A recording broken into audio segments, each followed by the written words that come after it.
So good. 24. Unbelievable. So awesome.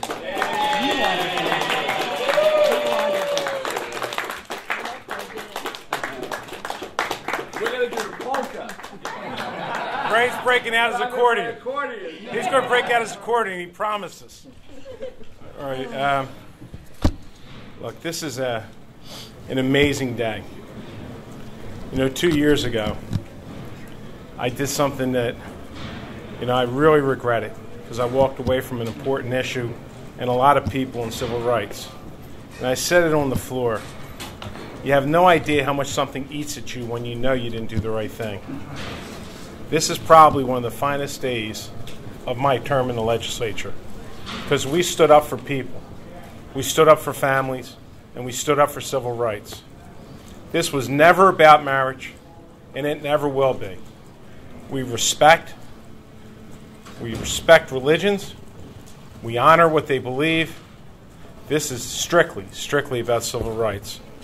The two leaders that, on my side, Senator Weinberg and Senator Lesniak, that have been behind this movement for several years, it didn't take me long to figure out that they were right. Look, it's important when you realize something's not right to do the right thing. There are people that love each other. And what should we care, as what John Lewis said, what should we care if they choose to marry, if they're the same sex? The people that oppose this said some outrageous things. This is going to enable me to marry my dog next. Listen, insulting. These are human people. These are human beings with feelings that love their partners and they want to be married. So be it. We got 24 votes today. That's 10 more than last time. I'm telling you, we can override and we will override when we'll get there. We absolutely will get there. This is just the beginning of the fight. Everyone said, why do it? The governor's going to veto it. Well, the governor might veto it because of his political ambitions nationally. But I think the governor's a decent human being. He knows this is about civil rights. He knows it's about doing the right thing. And we did it. Why? Because it's about civil rights. Senator Weinberg?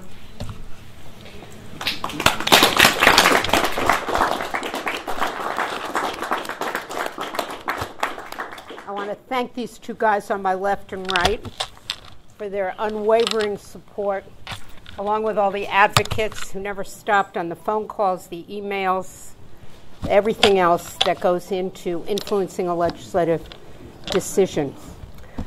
All I can say is I feel a lot better than I did the last time we took this bill out. And I believe, our Senate President, that when the right time comes, we are going to have enough votes to override a veto if, in fact, the governor of the state of New Jersey decides to stand up and poke civil rights in the eye and veto this bill. We are going to get enough votes for an override in this chamber. We have work to do. It's not an easy road. It never was. But we're going to get it done. And I made a promise. I said in my floor speech, I named names of people who are dear to me, who are members of my family. And when I think about it, just take a moment. We have two people across the hall in the Assembly. Assemblyman Reed Gusiora, who's the prime sponsor in the Assembly, and my friend and former constituent, Assemblyman Tim Eustace. Is this legislature going to look their colleagues in the eye and say, you are separate but equal? No, they're not. We're going to get this bill through. We're going to hope that the governor finds some way to back out of all the statements he made. And if he doesn't, we're fully ready for the override. Thank you. Thank you, Loretta. Thank you. Thank you.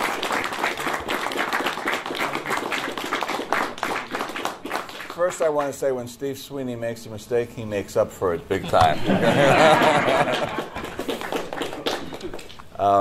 Also, what most people don't know, today's the day after the Grammy Awards, but I am a Grammy nominee.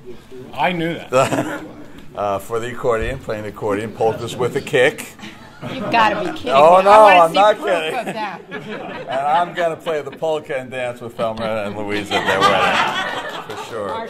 For sure. Oh, Marcia and Louise. Thelma and Louise. Remind me of Thelma and Louise.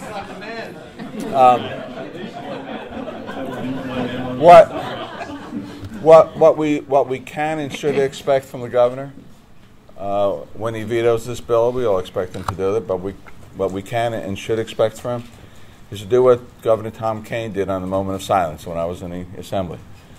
And he said he vetoed a moment of silence. The bill was ultimately found unconstitutional. But he told his Republican colleagues, this is a vote of conscience. You don't have to follow my conscience. Vote your conscience. If he does that, we will have a vote, an override in a split second. That's all we ask. If he doesn't do that, sure, we're looking for a miracle, but miracles do happen, and we expect it to happen sooner than later. And I want to thank my grandmother so profusely. I'm going to have to remind him he's going to have to take care of me in my old age also. And I want to ask Governor Carty to say a couple words, please.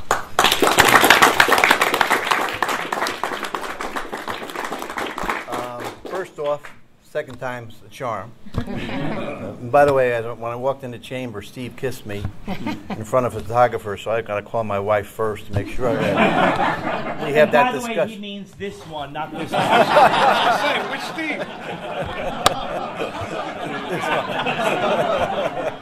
I was kissed off before the by other one you. would have been even more scandalous. Somebody would be calling McCall right away. We know that.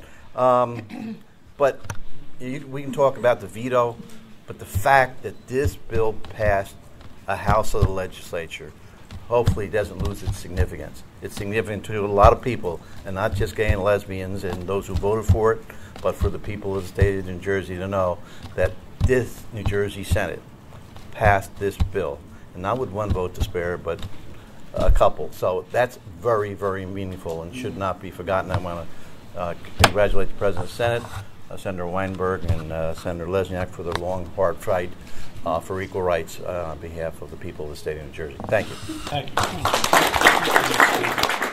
And I'm going to ask someone that's been a champion of this issue for many years, Steve Goldstein, if he'd say so.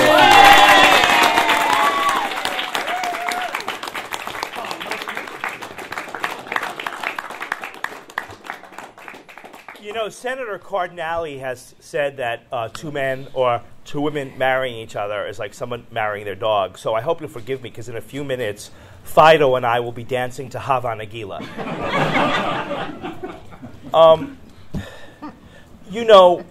We got 24 votes today. We got 14 votes 2 years ago. That is a 70% increase in support in the New Jersey Senate. And when you have a 70% increase in support in an issue in just 2 years, it means the world isn't changing.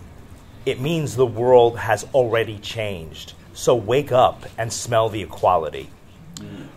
I really want to thank all the sponsors. Our second mom, Loretta Weinberg. Our second brother, Raymond Lesniak. But one person can make a difference in this world. And thank you, Senate President Steve Sweeney, as always.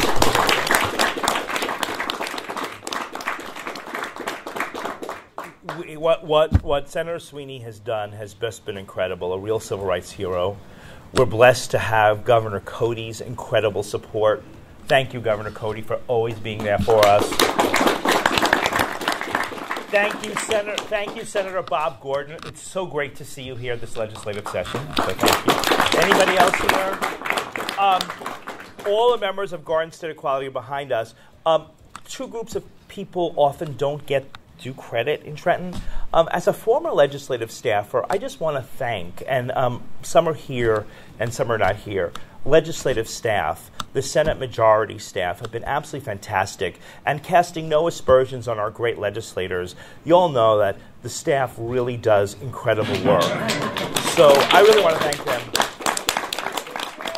So thank you, really. And I want to give a shout out to our lobbyists. Yes, we're really proud of them. The Kaufman Zeta Group and Janine LaRue and Tom Wilson are here with us today. Thank you very much.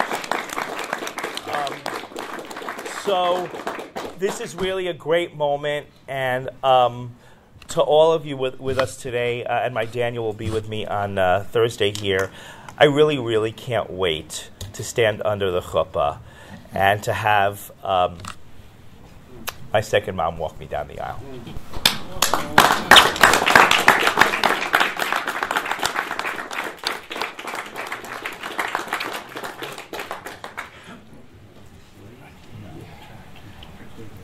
All right, questions? Michael. The Senate has spoken today. The Assembly will speak on Thursday. You could say that the Supreme Court spoke already in Lewis versus Harris. Why not let people in on this, let them speak too? Listen, Michael, that's the easy way out. Honestly, because the majority normally, almost on every occasion, would deny the minority the opportunity and the rights that they enjoy. I honestly believe that if I have certain rights, then I need to extend them to others. But look out throughout history here. We got elected. Senator Weinberg said it. We are the governing body that was elected to make these decisions. We're not going to pass on it. This is our responsibility. You know, I said it before. That was a coward's way out. That's a coward's way not to deal with an issue, to let it out there, to let millions of dollars come in this state to try to override a civil right. Civil rights do not go on ballots, period. And there's not a chance in hell I will ever put a bill up that will allow civil rights issue to be put on a ballot, just so you know.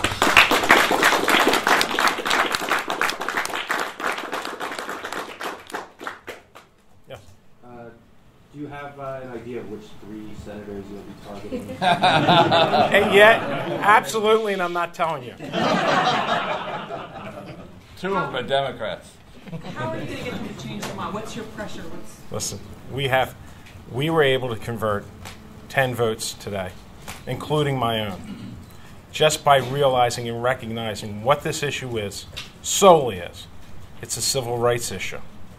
And I'm sorry, you know, the arguments against it, and I sat through the whole testimony. Senator Weinberg and Senator Lesniak are on that committee. I'm not.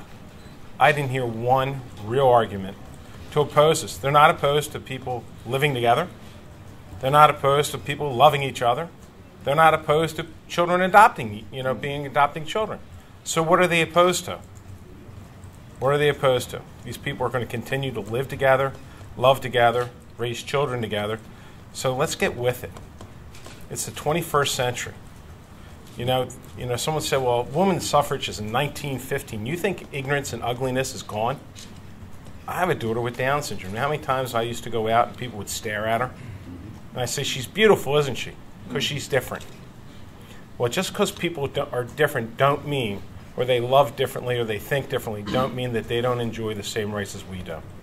Steve? Let me add to that. You never know who's going to come forward. A daughter, a son, a neighbor, of significant meaning to a senator or assembly person, and come out and live their life the way they want to live it, and have the courage to do that and change a mind. That can always happen. It's happened in the past. We'll take it whatever way it happens for us to get 27. Charles? Did you offer any of the fence-sitting senators, Democrats, offers of or assurances of protection in case this issue would come back to haunt them in a primary? Who's going to protect me? No, Charlie. That's honestly, that's not necessary. And you know, there's not been one person that's lost an election over this issue in the country. I'm in a very conservative district myself. That's what caused me to pause 2 years ago. And you know, Charlie, it's okay. It's okay. And I think people, honestly, the majority of the people in this state, in this country, think it's okay. So it's like, relax. The world's not going to come to an end. Things aren't going to change. I didn't have to promise anyone anything. I asked, Charlie, I went to the floor of the Senate with 8 Democrats to do pension and health care reform. I could have got more votes, but I respect my colleagues' positions. What you have to recognize is there were 10 votes here that changed because they looked at the issue not being protected, not being threatened. They recognize what we all did. It's about civil rights. I want to add one other thing. You know, the people of the state of New Jersey recognize this isn't a big deal. No. Not to the people of the state of New Jersey. It's a big deal for these folks. Yes, it is. And it's important for us to stand up for them. And the people of the state of New Jersey, the people of the state of New Jersey say, we're fine, we're okay with that. Anyone else? If not, thank you, everyone.